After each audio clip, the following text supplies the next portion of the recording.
So the king and Haman came to banquet with Esther the queen. And the king said again unto Esther on the second day at the banquet of wine, What is thy petition, Queen Esther? And it shall be granted thee. And what is thy request? And it shall be performed, even to the half of the kingdom. Then Esther the queen answered and said, If I have found favor in thy sight, O king, and if it please the king, let my life be given me at my petition, and my people at my request. For we are sold, I and my people, to be destroyed, to be slain and to perish. But if we had been sold as bondmen and bondwomen, I would have held my tongue, although the enemy could not compensate for the king's damage.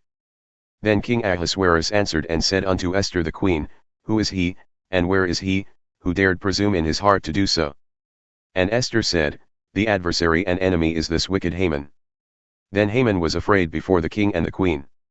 And the king, arising from the banquet of wine in his wrath, went into the palace garden, and Haman stood up to make request for his life to Esther the queen, for he saw that there was evil determined against him by the king.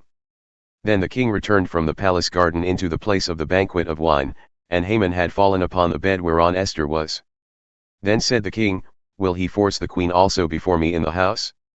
As the word went out of the king's mouth, they covered Haman's face.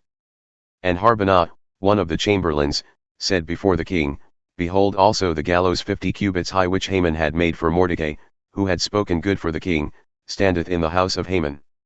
Then the king said, Hang him thereon. So they hanged Haman on the gallows that he had prepared for Mordecai. Then was the king's wrath pacified.